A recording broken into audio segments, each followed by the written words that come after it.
Charles Spurgeon, o príncipe dos pregadores, 1834-1892. No período da Inquisição, na Espanha, sob o reinado do imperador Carlos V, milhares de crentes foram queimados em praça pública ou enterrados vivos. O filho de Carlos V, Filipe II, em 1567, levou a perseguição aos Países Baixos, declarando que, ainda que lhe custasse 1000 vezes a sua própria vida, limparia todo o seu domínio do protestantismo. Antes da sua morte, gabava-se de ter mandado ao carrasco pelo menos 18.000 hereges.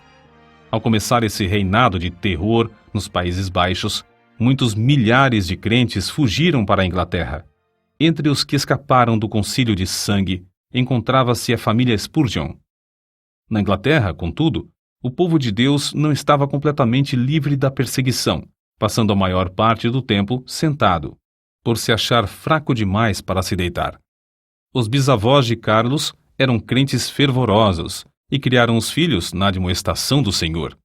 Seu avô paterno, depois de quase 50 anos de pastorado no mesmo lugar, podia dizer: "Não passei nem uma hora triste com a minha igreja depois que assumi o cargo de pastor."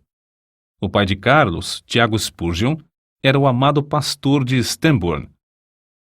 Carlos, quando ainda criança, interessava-se pela leitura de O Peregrino, pela história dos mártires e por diversas obras de teologia. É impossível calcular a influência dessas obras sobre a sua vida. O que era precoce nas coisas espirituais vê-se no acontecimento que passamos a relatar. Com apenas 5 anos de idade, Carlos percebeu profundamente o cuidado do avô com relação ao procedimento de um dos membros da igreja, mais conhecido como Velho Rhodes. Certo dia, encontrando Rhodes em companhia de outros fumando e bebendo cerveja, a criança dirigiu-se a ele dizendo: "Que fazes aqui, Elias?" O velho Rhodes, arrependido, contou então ao seu pastor como a princípio se irou com o pequeno Carlos, mas por fim sentiu-se quebrantado. Desde aquele dia, o velho Rhodes andou sempre perto do Salvador. Quando ainda em tenra idade, Carlos foi por Deus convencido do pecado. Durante alguns anos, sentia-se uma criatura sem esperança e sem conforto. Visitava locais de culto uns após outros, sem, no entanto, conseguir saber como podia livrar-se do pecado. Então, aos 15 anos de idade, aumentou nele o desejo de ser salvo. E aumentou de tal forma que passou 6 meses agonizando em oração. Nesse tempo, assistiu a um culto numa igreja em que o pregador não pudera comparecer por causa de uma grande tempestade de neve. Na ausência do pastor, um sapateiro se levantou para pregar às poucas pessoas presentes e leu este texto: "Olhai para mim e sede salvos, todos os confins da terra." Isaías, capítulo 45, versículo 22. O sapateiro, inexperiente na arte de pregar, só fazia repetir a passagem e dizer: "Não vos é necessário levantar um pé, nem um dedo. Não vos é necessário estudar no colégio para saber olhar, nem contribuir com 1000 libras. Olhai para mim, não para vós mesmos. Não há conforto em vós. Olhai para mim, suando grandes gotas de sangue. Olhai para mim, pendurado na cruz. Olhai para mim, morto e sepultado. Olhai para mim, ressuscitado. Olhai para mim à direita de Deus." Em seguida, fitando os olhos em Carlos, disse: "Moço, tu pareces ser miserável. Serás infeliz na vida e na morte, se não obedeceres." Então, gritou ainda mais: "Moço, olha para Jesus. Olha agora."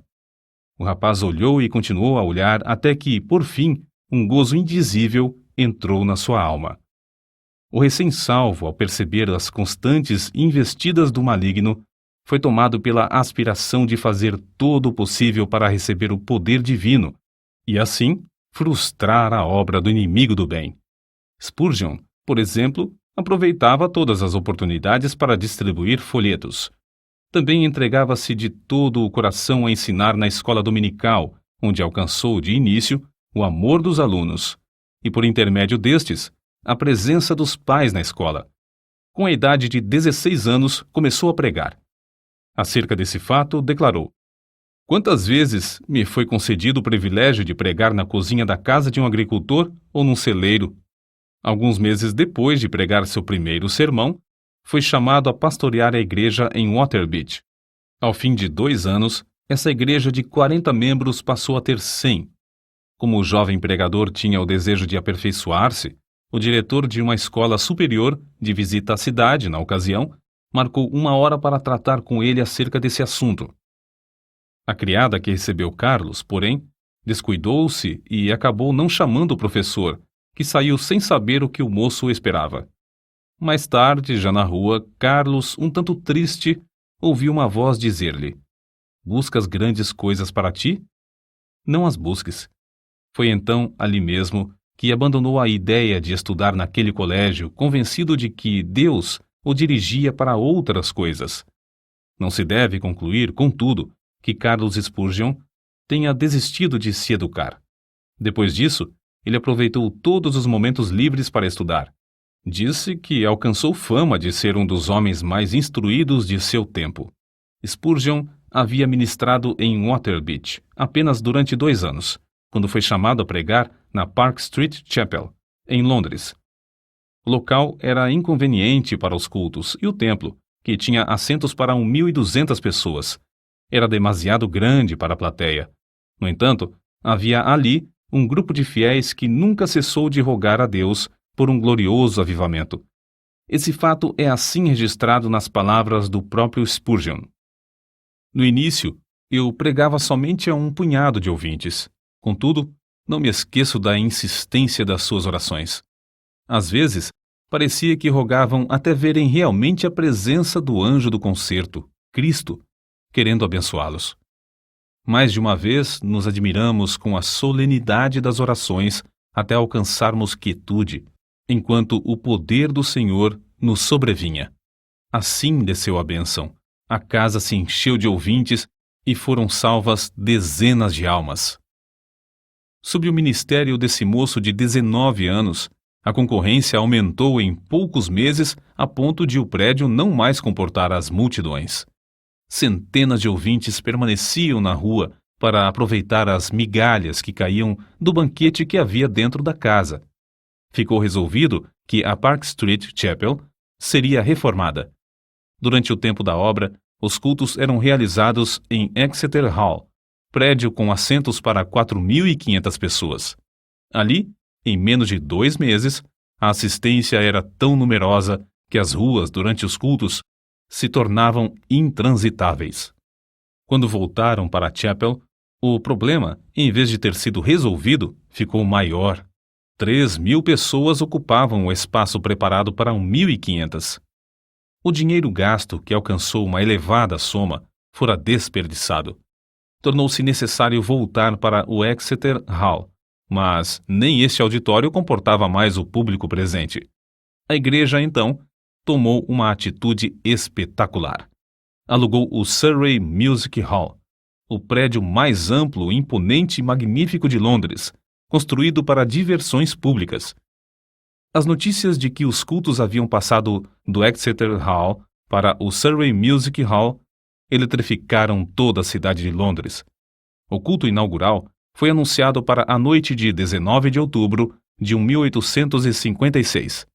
Na tarde do dia marcado, milhares de pessoas para lá se dirigiram para achar assento. Quando por fim o culto começou, o prédio no qual cabiam 12.000 pessoas estava superlotado e havia mais 10.000 fora que não puderam entrar. No primeiro culto no Surrey Music Hall, notaram-se vestígios da perseguição que Spurgeon teria de encarar. Após a leitura das Escrituras, os inimigos da obra de Deus se levantaram, gritando: "Fogo! Fogo!" Apesar de todos os esforços de Spurgeon e de outros crentes, a grande massa de gente alvoroçou-se e movimentou-se em pânico, de tal modo que 7 pessoas morreram e 28 ficaram gravemente feridas. Depois que tudo serenou, acharam-se espalhados em toda a parte do prédio roupas de homens e senhoras, chapéus, mangas de vestidos, sapatos, pernas de calças, mangas e paletós, chales, etc. Objetos esses que as milhares de pessoas aflitas deixaram, na luta para escapar do prédio. Spurgeon comportou-se com a maior calma durante todo o tempo da indescritível catástrofe, mas depois passou dias prostrado, sofrendo em consequência do tremendo choque. As notícias sobre as trágicas ocorrências durante o primeiro culto no Surrey Music Hall concorreram para aumentar o interesse pelos cultos, em vez de prejudicarem a obra. De um dia para outro, Spurgeon, o herói do sul de Londres, tornou-se um vulto de projeção mundial. Aceitou convites para pregar em cidades da Inglaterra, Escócia, Irlanda, Gales, Holanda e França. Pregava ao ar livre e nos maiores edifícios, em média 8 a 12 vezes por semana. Nesse tempo, quando ainda moço, revelou como conseguia entender nas Escrituras os textos difíceis, isto é, simplesmente pedia a Deus: "Ó Senhor, mostra-me o sentido deste trecho." E acrescentou: "É maravilhoso como o texto, duro como a pederneira, emite faíscas quando batido com o aço da oração." Quando mais velho, disse: "Orar acerca das Escrituras é como pisar uvas no lagar, trilhar trigo na eira ou extrair ouro do minério." Acerca da vida familiar, Susana, a esposa de Spurgeon, assim escreveu: "Fazíamos culto doméstico, quer hospedados em um rancho nas serras, quer num suntuoso quarto de hotel na cidade. E a bendita presença de Cristo, que muitos crentes dizem impossível alcançar, era para ele a atmosfera natural. Ele vivia e respirava nele. Antes de iniciar a construção do famoso templo em Londres, o Metropolitan Tabernacle, Spurgeon e alguns dos membros de sua igreja ajoelharam-se no terreno, entre as pilhas de materiais, e rogaram a Deus que não permitisse que trabalhador algum morresse ou ficasse ferido durante as obras.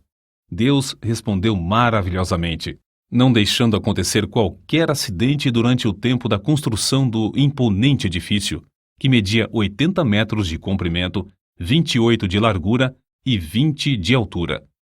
A igreja começou a edificar o tabernáculo com o alvo de liquidar todas as dívidas contraídas com a aquisição de materiais e pagar toda a mão de obra antes de findar a construção. Como de costume, pediram a Deus que os ajudasse a realizar esse desejo, e tudo foi pago antes do dia da inauguração. O Metropolitan Tabernacle foi acabado em março de 1861. Durante os 31 anos que se seguiram, uma média de 5.000 pessoas se congregava ali todos os domingos, pela manhã e à noite. De 3 em 3 meses, Spurgeon pedia aos que já haviam feito parte da assistência que se ausentassem.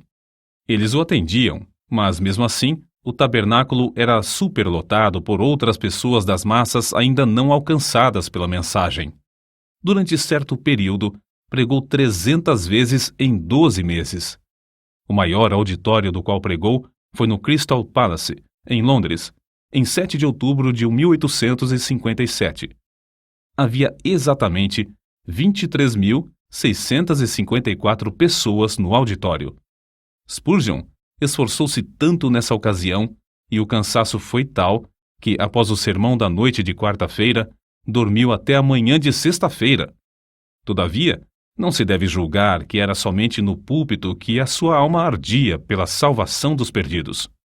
Também se ocupava grandemente no evangelismo individual. Nesse sentido, citamos aqui o que certo crente disse a respeito dele: "Tenho visto auditórios de 6.500 pessoas inteiramente levadas pelo fervor de Spurgeon, mas ao lado de uma criança moribunda que ele levava a Cristo, achei-o mais sublime do que quando dominava o interesse da multidão." Parece impossível que tal pregador tivesse tempo para escrever. Entretanto, os livros da sua autoria constituem uma biblioteca de 135 tomos. Até hoje, não há obra mais rica de joias espirituais do que A Tesouraria de Davi, 7 volumes sobre os Salmos, escritos por Spurgeon. Ele publicou tão grande número de sermões que, mesmo lendo um por dia, nem em 10 anos o leitor os poderia ler todos. Muitos foram traduzidos em várias línguas e publicados nos jornais do mundo inteiro. Ele mesmo escrevia grande parte da matéria para seu jornal, A Espada e a Colher.